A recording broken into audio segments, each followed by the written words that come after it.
पूरे महाराष्ट्र में जारी भारी बारिश के कारण किसानों का उत्पादन काफी हद तक कम हो गया है, जिसका सीधा असर सब्जियों के दामों पर पड़ा।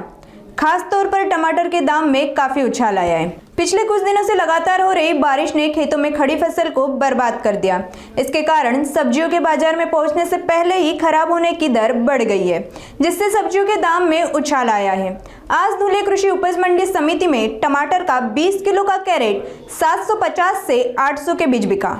टमाटर के साथ साथ प्याज, आलू, धनिया, बैगन, मिर्च जैसी सब्जियों के दाम में भी तेजी से इजाफा हुआ है।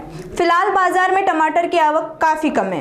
मांग अधिक होने के कारण दाम आसमान छू रहे हैं। आने वाले दिनों में दाम बढ़ने की संभावना से इनकार नहीं किया जा सकता।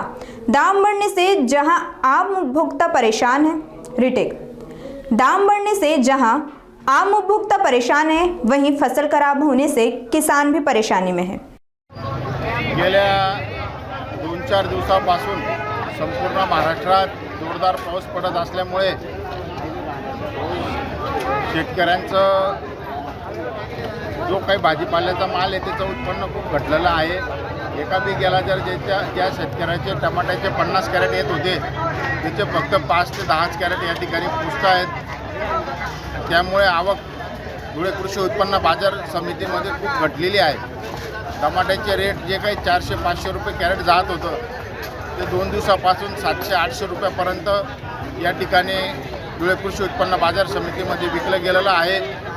केवळ टमाट्याचा कॅरेटचा विषय नाही, संपूर्ण भाजीपाला या ठिकाणी दुधी भोपळा असेल, गिळके असेल, फुलावर कोबी, लिंबू या सर्वात कोथिंबीर, मिरची सर्वात भाव या ठिकाणी प्रचंड वाढलेला आहे।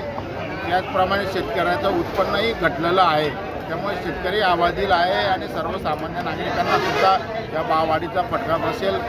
येत्या काही दिवसामध्ये पावसाचा जोर कायम असला तर मोठ्या प्रमाणावर रेट वाढतील या ठिकाणी आणि त्याचा परिणाम सर्वसामान्य नागरिकांना होईल।